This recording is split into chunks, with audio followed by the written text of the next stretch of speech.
Sa pagbibreed, syempre kailangan po natin ng malinis na breeding tank at kailangan din nating linisan yung ating bato at kailangan din natin ng malinis na aquatic plant. So gumamit po ako ng hornwort kasi ito lang po yung available sa aking pond. So kailangan po natin itong linisan para po maiwasan natin ang pagkaroon ng mga snail at mga dragonfly nymph dito sa ating breeding tank. So ang mga snail kasi pwede nilang kainin yung ating mga nahulog na mga itlog dyan sa ilalim ng ating mga breeding tank.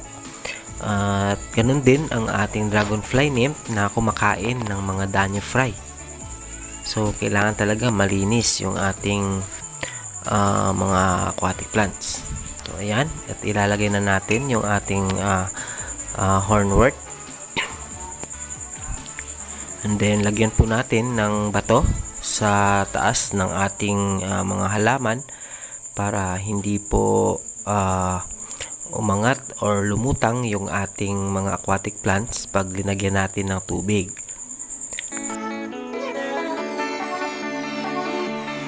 At make sure nyo po na hindi makakalusot yung mga danyo breeders sa ilalim ng ating mga hornwort para hindi po nila makain yung mga nahulog na mga danyo eggs. So ayan, lagyan na po natin ng tubig.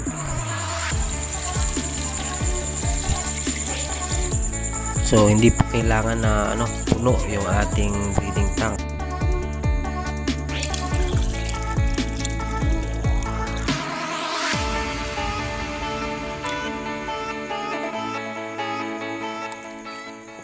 So ayan, at pwede na po tayong maglagay ng mga danyo sa ating breeding setup. At dito ko po nilalagay yung mga female danyo ko. And siguro po ay alam naman po natin na ang female danyo ay malaki po yung kanilang tiyan kumpara po sa ating mga lalaki na mga danyo. Yan. So bala ko pong gawin ay 2 females at saka 3 males. Yan, at kulang pa tayo ng isang female. So ayan. Yan. At hanap na po tayo ng male danyo breeder. So dito ko po nilalagay yung aking mga danyo male breeders.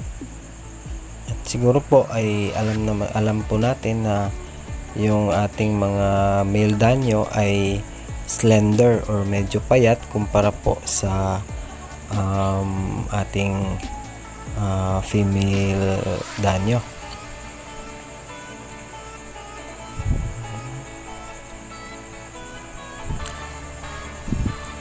So kapag pipili po tayo ng ng mga breeders na kung magpapaitlog po tayo is piliin po natin yung yung malaki po talaga yung tiyan. And kapag sa lalaki naman, piliin po natin yung healthy na male. Yan.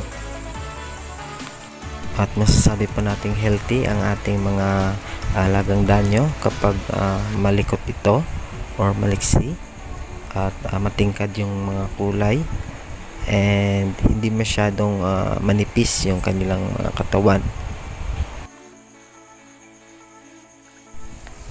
Ayan, at kulang pa tayo ng isang male, so manghuhuli pa tayo ng isa.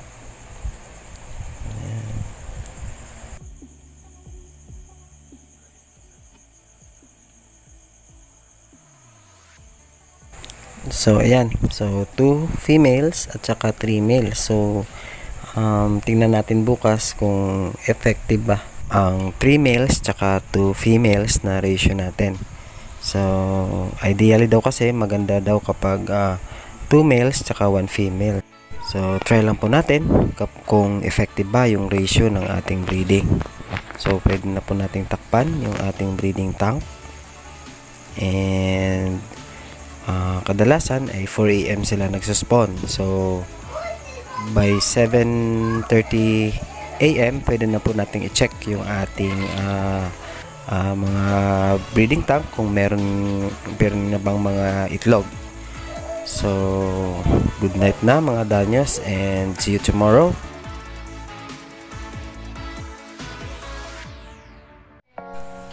So ayan guys, at check na natin kung meron nga bang mga itlog yung ating mga danyo.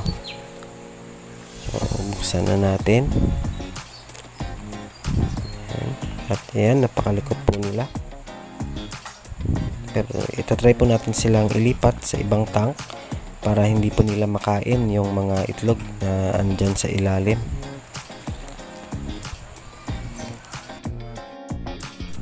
So ayan, at nailipat ko na yung mga danyo breeders. So safe na yung ating mga itlog sa ilalim.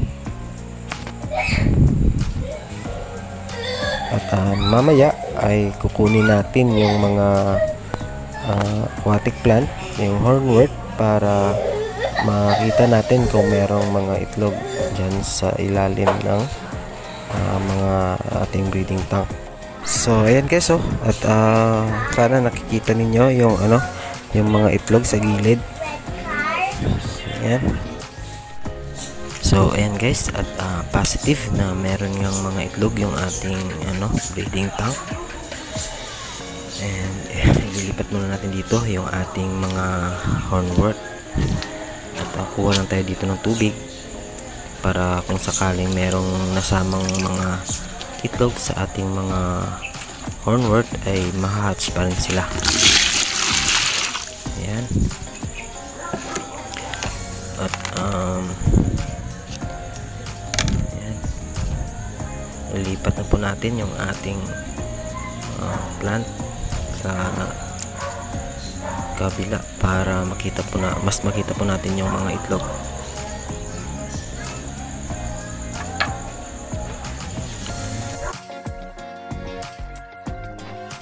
So ayan guys, at nailipat na natin lahat ng mga hornwort. So ayan, napakadami ng mga itlog. Ayan,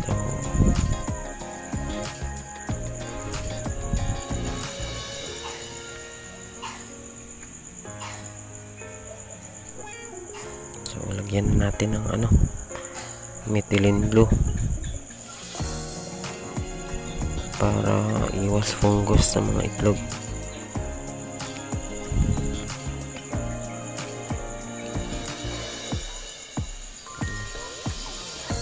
So isang patak lang kasi konti lang naman yung laman ng tubig.